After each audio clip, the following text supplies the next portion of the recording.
আমার hand wash শেষ হয়ে যাওয়ায় হ্যান্ড ওয়াশের রিফিল কেনার জন্য গলির একটা দোকানে গিয়েছিলাম। যেহেতু গলির একটা ছোট্ট দোকান, আমার ধারণা ছিল যে এখানে হয়তো দেশীয় কোনো হ্যান্ড ওয়াশ পাওয়া যাবে না, কিন্তু তিনি আমাকে অবাক করে দিয়ে আমাকে একটি হ্যান্ড ওয়াশ দিলেন। এই যেটা নিয়ে এসলাম,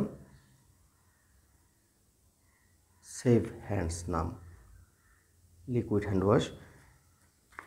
আগে আমি কখনো এটা ব্যবহার করিনি। এটা দেখলাম যে এটার নাম লেখা আছে কাজী এন্টারপ্রাইজ লিমিটেড, শোভাপুর, ফুলবাড়িয়া, সাভার, ঢাকা। প্যাকেটে লেখা প্রস্তুত মোড়কজাত ও বাজারজাতকারী। তার মানে এটা একটি দেশীয় প্রোডাক্ট। কখনোই আগে ব্যবহার করিনি, এটা ভালো মন্দ কিছুই জানি না। প্যাকেটে এটার মূল্য লেখা আছে 115 টাকা এবং দোকানি আমাকে 100 টাকা দামে এই পণ্যটা দিয়ে দিল। আমি জিজ্ঞেস করলাম যে কী ব্যাপার, হঠাৎ দেশীয় পণ্য, আগে তো আমি পাইনি। তো দোকানি হেসে বলল যে যদি আমরা প্রত্যেকেই দেশীয় পণ্য কিনি তাহলে দেশ স্বনির্ভর হতে বেশি সময় লাগবে না। বেশ ইয়াং একটি দোকানদার, বয়স হয়তো 24-25 হবে। তো ছেলেটি জানালো যে সে বিদেশি প্রোডাক্ট ক্রমশ সে কমিয়ে দিচ্ছে এবং দেশীয় প্রোডাক্টগুলো বেশি বেশি তার দোকানে তুলছে। এই ছেলেটি আরও জানালো যে যে সকল জনপ্রিয় ব্র্যান্ড আছে, ভোজ্য তেলের ব্র্যান্ড, যেগুলোর ব্যাপারে বয়কট আন্দোলন চলছে, তো জানালো যে সে প্রোডাক্টগুলো তার দোকানে তোলা বন্ধ করে দিয়েছে। তো ছেলেটির সাথে আরও গল্প হলো, সে আরও কিছু মজার তথ্য আমাকে দিল। ছেলেটি বলল যে এই ঈদের সময় তার দোকানে 22 জন গ্রাহক এসেছিল কোমল পানীয়ের জন্য এবং তাদের কারো কাছে তিনি একটা বোতলও কোকা কোলার কোনো পণ্য বিক্রি করতে পারেননি।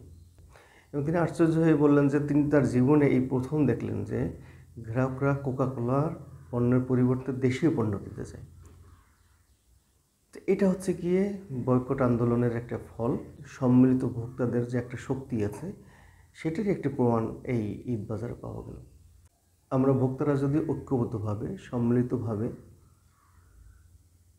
বিদেশি পণ্যগুলোকে এড়িয়ে চলি, দেশীয় পণ্যগুলো যদি বেশি বেশি ক্রয় করি, তাহলে এ দেশ আসলেই একটি স্বনির্ভর দেশ হতে খুব বেশি সময় লাগবে না। আমরা অনেকে মনে করি যে আমি একা বর্জন করলে কি হবে। আপনাদেরকে আমি সেই পুরাতন গল্পটা একটু মনে করিয়ে দিতে চাই। আপনারা সেই রাজার দিঘির গল্পটা জানেন, যে রাজা একটি দিঘি খনন করেছেন এবং তিনি তার প্রজাদেরকে বললেন যে আগামীকাল তোমরা প্রত্যেকে 1 ঘটি করে দুধ এই দিঘিতে ঢেলে দিবে। আমি এই দিঘিটাকে দুধ দিয়ে পরিপূর্ণ করতে চাই।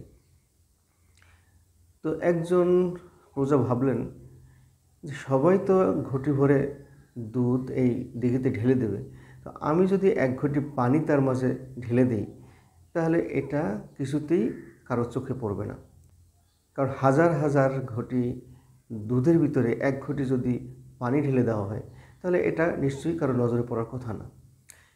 কিন্তু পরবর্তী দিন দেখা গেল যে পুরো দিঘিটা পানিতে টইটম্বুর। তো এই চালাক প্রজার মতো সকল প্রজারাই ভেবেছেন যে আমি যদি 1 ঘটি জল দিই তাহলে এই দুধের যে দিঘি তাতে কোনো প্রভাব পড়বে না।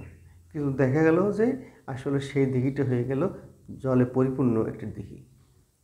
ঠিক তেমনি আমরা যারা দেশপ্রেমিক আছি, বাংলাদেশের 18 কোটি জনগণ, আমরা প্রত্যেকে যদি ভাবি যে আমি একা বয়কট করলে কী হবে, আমি একা দেশীয় পণ্য কিনলে কী হবে, তাহলে কিন্তু আমাদের এই দেশীয় পণ্য বা আমাদের এই স্বদেশী আন্দোলনটা এটা কিন্তু হালে পানি পাবে না। 18 কোটি জনগণের প্রত্যেকে যদি আমরা এই চিন্তা লালন করি যে আমি স্বদেশী পণ্য কিনব, আমি নিরুপায় না হয়ে একেবারে প্রয়োজন ছাড়া বিদেশি কোনো পণ্য ক্রয় করব না, আমি স্বদেশী পণ্য ক্রয় করব, এই চিন্তাধারায় যদি আমরা সকলে ঐক্যবদ্ধ থাকি তাহলে দেখা যাবে যে বাংলাদেশ আসলেই স্বনির্ভর হয়ে যাবে। 18 কোটি ভোক্তা দেশীয় পণ্য ক্রয় করবে, 18 কোটি ভোক্তা বিদেশি পণ্যকে বর্জন করবে। আর এটা যদি আমরা করতে পারি তাহলে সত্যিকার অর্থে বাংলাদেশকে একটি স্বনির্ভর দেশ হিসেবে গড়ে তোলা সম্ভব হবে। তাই আসুন আমরা প্রত্যেকে আমরা এই দেশীয় পণ্য ক্রয়ের এই যে আন্দোলন, এই আন্দোলনটাকে আরও বেগবান করি। যার যতটুকু সামর্থ্য আছে আমরা এলাকার জনগণের সাথে আলোচনা করি, সাধারণ ভোক্তাদেরকে বুঝাই, আর বিশেষ করে অলিতে গলিতে যে সকল দোকান আছে তাদেরকে আমরা এই মেসেজটা পৌঁছে দিই। আমি আপনাদেরকে আরও একটা ঘটনা বলি, গতকালকের এই ঘটনা আমার। আমি যে ছোট্ট একটা দোকানে, একটা হোটেলে আমি নাস্তা করি। তো এই হোটেলটা এই রমজান উপলক্ষে কিছু কোমল পানীয় এনেছিল, কোকাকোলা এবং পেপসি কোম্পানির।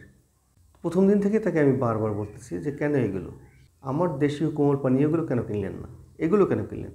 প্রতিটা দিন আমি তাকে তার রেস্তোরাঁ যতবার খেতে গিয়েছি প্রতিবার আমি এই কথাটা বলছি, এইগুলো কেন, আপনি এগুলো বাদ দেন, দেশীয়গুলো আনেন। তো এখন আস্তে আস্তে তিনি দেশীয়গুলো আনা শুরু করলেন। আমি সাধারণত কোমল পানীয় খুব একটা পছন্দ করি না, একসময় কোকাকোলা খেতাম, কিন্তু কোমল পানীয়ের যে ক্ষতিকারক কিছু দিক আছে এই কারণে আমি কোমল পানীয় খুব একটা খাই না। তারপর আমি তার দোকান থেকে কালকে সেই দেশীয় একটি কোলা কিনলাম। দেশীয়টা কেনার সময় এই কথাই বললাম যে কোমল পানীয় খাই না, তারপর আমি কিনলাম এই কারণে যে আপনাকে এইটা জানানো যে আমাদেরকে বিদেশি পণ্যটা বর্জন করতে হবে, দেশীয় পণ্যটাকে আমাদের গ্রহণ করতে হবে। তো আমি একটা কোমল পানীয় নিলাম দেশীয়, এবং তাকে নিয়েই আমি সেটা ভাগ করে খেলাম। তো এভাবেই আমাদেরকে দেশীয় যে পণ্য আছে সে পণ্যটাকে মার্কেটিং করতে হবে, বিদেশি পণ্যটাকে আস্তে আস্তে বর্জন করতে হবে। একেবারেই নিরুপায় না হলে বিদেশি কোনো পণ্য ক্রয় করা যাবে না।